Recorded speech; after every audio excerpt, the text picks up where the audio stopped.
Welcome to episode 36 of Learn Butoh. This episode is about very slow movement and stillness. And so I call this episode Potential Energy. In these slow walks, we want to feel every millisecond and everything around our body at all times. If you really begin to feel, you're going to find that time goes by very quickly. Taking a step that takes 10 minutes to take, when you really get into it, is going to take no time. Will feel like a minute. I've done Butoh walks for 2 hours that felt like 20 or 30 minutes.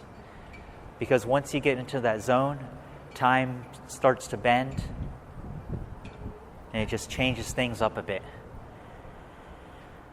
So with your dreadfully slow walk, it's as if each moment is already in the now moment. I've mentioned this before. There's a Butoh time, which is instead of the 1, 2, 3, 4, 5, 6 in time, instead of linear time, it is a now, like 1, 1, 1, 1. And so you could picture every single moment of your movement being a little snapshot to where perhaps even though you are moving, even though it's extremely slow, it could be as if you've never moved. You've stayed at the same place the entire time. So you can play around with that visualization, that feeling. And it's not going to be boring. Because when you're doing it correctly, it's going to be fun. It's going to be something that you could just picture yourself doing for a very long time. And so these slow walks, because for me, when I first started Ashwalk, it was dreadfully boring for me. And then eventually got to the point to where I could just do one of these walks all the time. I mean, I could spend an hour in Ashwalk. And for me, there's a lot of movement going on in my body. There's a lot of awareness. So even if I am in my head thinking about my body, it's not boring whatsoever. Anyway, that's one thing you could do. So another thing is to go to stillness.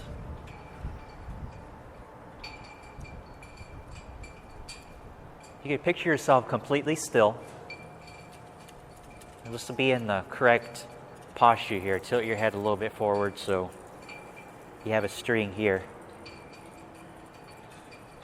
But even in stillness, it's not completely still. There's always some type of movement. If you can feel the body with its trying to get its position correctly, if you can find how it's doing that, you will realize that it creates little scribbles. That you can picture this being like a little pen, and it's drawing little scribbles over here. And this is your body trying to make up for balance. This balance makes little scribbles. You know, at first you could see that it's kind of big scribbles, but eventually you can make it very, very, very, very tiny. Towards very, very, very tiny scribbles. So another thing you could do is put your breath work into it. How does this modify the way you are still? If you hold your breath, what does that do to your stillness? Does that make it less or does that make it more with movement? We'll go back to breath in a second. I would like to go into something that I call freeze response, which is something that happens with all animals.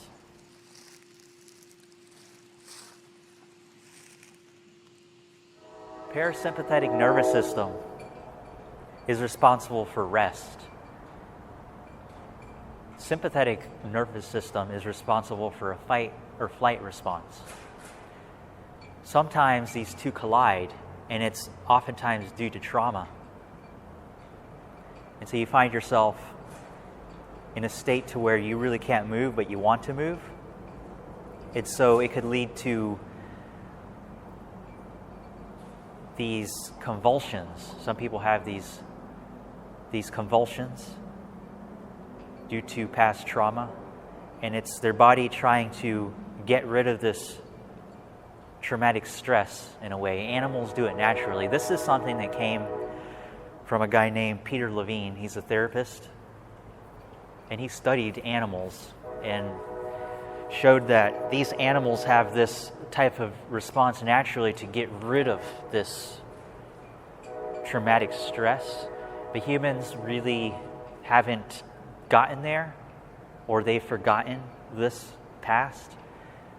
And so it doesn't completely, I suppose, go to complete integration. For animals, it's healing. If humans do it, sometimes it doesn't go over to the healing aspect of it. But anyway, this is one thing we can incorporate into our Butoh, into our stillness, to where we are in a still position and we want to act suddenly. There's a snake or something that provokes this response of fight and flight. But the thing is, we can't fight or flight. So we're stuck. So how do you do that? And how does it feel? What are your muscles doing? Are they contracting?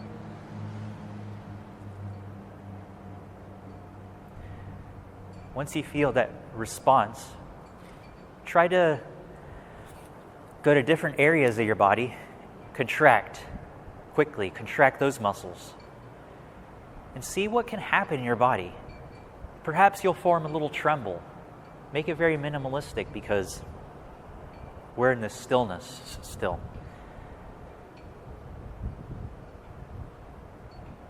And see how fast it gets. Can you get very fast, the frequency, like an electrocution? How fast can you get it? You might find yourself subtly vibrating. And you can use your breath too. When we have a fight or flight response, what do you picture your breath doing? I picture like darts of breath. What does it do to your body? It sputters.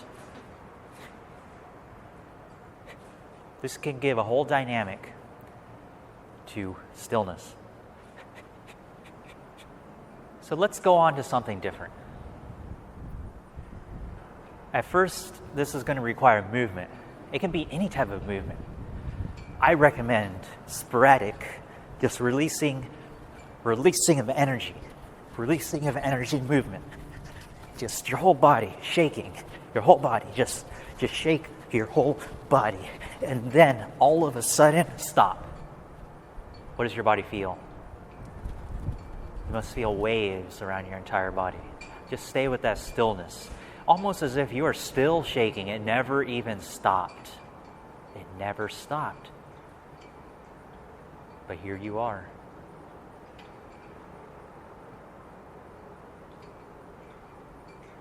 The same thing could go for turning. You can begin turning. You can begin turning and turning and going as fast as you can. And then you stop. No, it doesn't affect you. You are still. And perhaps a part of you is still spinning, but this other part is right here.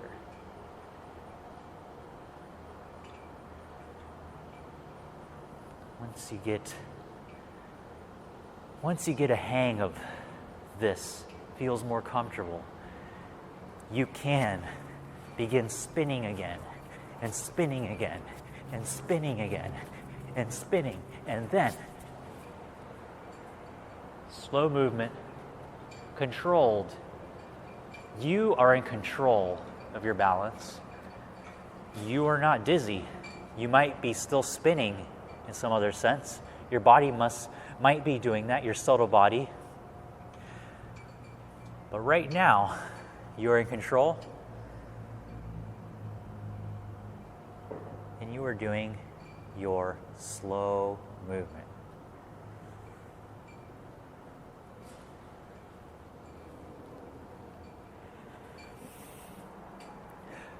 One more exercise I would like to show, a visualization meditation, if you will. Can be done in any position. But the main thing is, you're either going to be still or you're going to be in very slow movement. You are going to picture yourself out there, except there are many of you out there, and they are all doing Butoh. So you have to use your imagination. Though you're right here, you're also right here. You are also right here. You are also right here. You're here, you're here, you're here, you're here, you're here, you're here, you're here, you're here. This I call the fifth dimensional Butoh. The super self has been here all along. The subpersonalities, if you want to call them that, they're all over the place. And these are things, these other personalities are things you could eventually go into like a glove if you wanted to.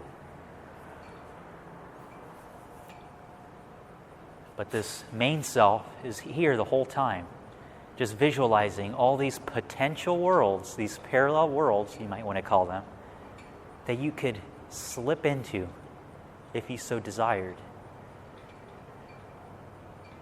It forces you to have massive awareness of space and everything around you.